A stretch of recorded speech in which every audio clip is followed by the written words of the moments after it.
Napapansin nyo po, medyo nag-i-smile po siya. So yan yung ating smiling binangkal. Itong 3 cups na all-purpose flour, lagyan po natin ng 1 tablespoon na baking powder.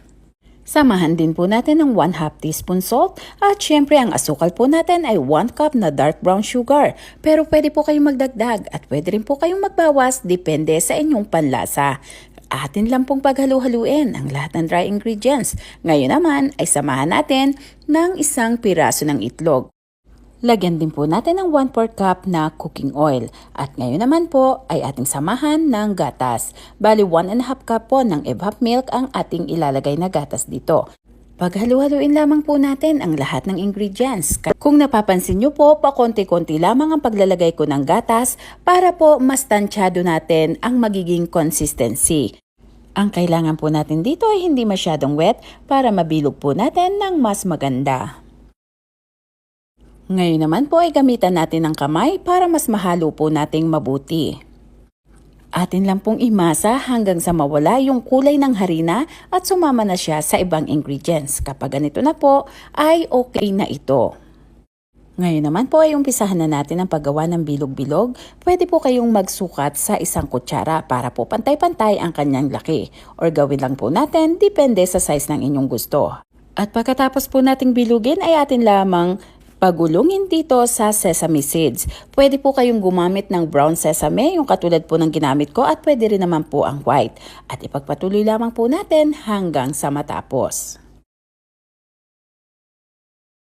At ngayon po ay natapos na nating bilog-bilugin, magpainit naman po tayo ng wok, kawali, or kung ano ang komportable nyo po na pagprituhan. Kailangan lang po ay medyo marami yung ating mantika, at least 2.5 cup po, at painitin lamang natin.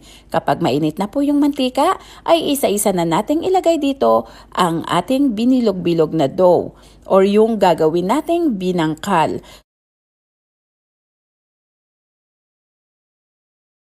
Hintayin lamang po nating maluto hanggang sa maging kulay brown. At syempre, atin din pong pipihit-pihitin para po pantay na pantay ang pagkakaluto. At kung napapansin nyo po, medyo nag-i-smile po siya. So yan yung ating smiling binangkal. Normal lamang po yan na kapag nagluto kayo ng binangkal ay medyo magka-crack po. So ayan, hanggang sa maging brown po or maging luto na ay atin lamang hintay-hintayin.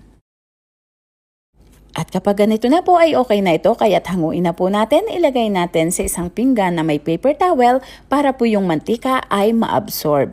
Kung ayaw nyo pong gumamit ng regular cooking oil, pwede po kayong gumamit ng avocado oil. At ngayon naman ay ito na po ang ating masarap at mabangong binangkal. Kaya naman, maraming salamat po muli sa inyong lahat.